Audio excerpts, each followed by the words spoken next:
It's going to be at the, here he goes, it's coming, at the Brooklyn Lyceum. Pretty casual conversation, no big deal. And she goes, oh, cool. What day? I said, it's going to be on the 9th.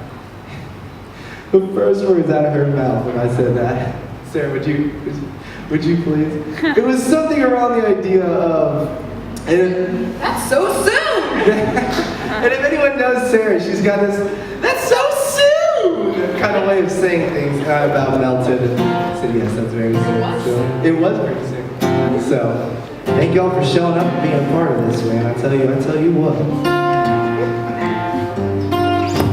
So this next song that we're going to play is actually based off a story, and Sarah lent me her phone so that I could keep picture tabs here of what I'm going to quote you. But it's basically based off a story from the Bible. Matt Saffer knows this story, and I'm sure a lot of you probably know the story as well. But out of the Bible, a king called King Nebuchadnezzar basically ends up building this gigantic statue out of gold. Goes to worship it, and the idea was that, I believe the Bible says it was 90 feet high or around there, so you can imagine this gigantic statue barely, would it fit in this room? I don't think it would fit in this room, but it wouldn't, would it, Matt? Matt's our on-hand philosopher. You don't have to be a philosopher, I guess, to know that 90 feet would fit in this room, so you've got this 90 feet idol, this thing they're calling a god, and the idea was that the king was saying, as soon as we play this song, everyone bow down and worship. And the text that they used was, the music, the song that they're going to be playing was, no one's going to be playing it here, but it was the sound of a horn, flute, zither, lyre, harp, pipe, and all kinds of music.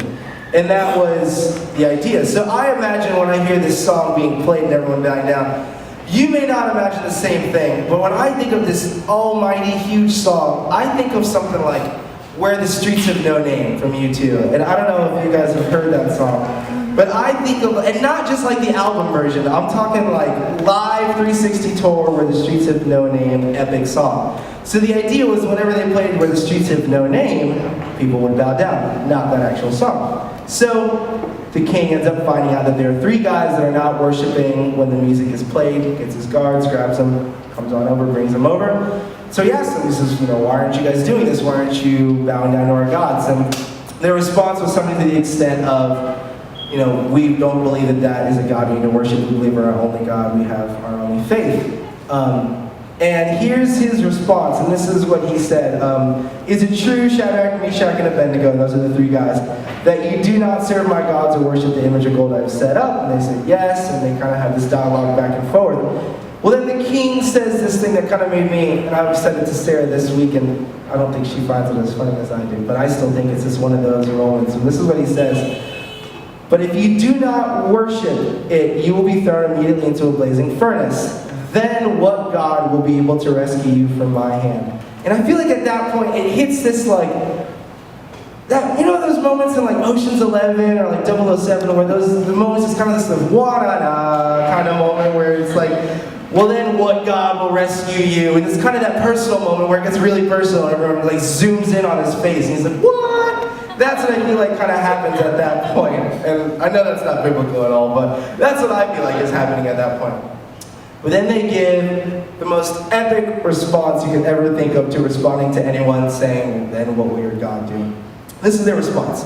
King Nebuchadnezzar, we do not need to defend ourselves before you in this matter. If we are thrown into the blazing furnace, the God we serve is able to deliver us from it, and he will deliver us from your majesty's hand.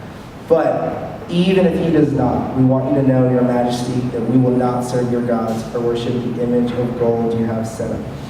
That to me is huge. I was like, that's gigantic, because he's not sitting here saying everything is going to be fine. It didn't end at our God is able and he's going to show up and that's the end of it and my God's bigger than your God. It was this response of everything is not okay. The world's not perfect. Things are not the way they were meant to be, and you can take that however you want. And I just love the fact that he knows he's going to stand up and do what he needs to do, whether or not things are okay, whether or not his God saves him. And I want to be the kind of guy who stands up when things aren't okay. So I wrote this song. It's a song called Burn.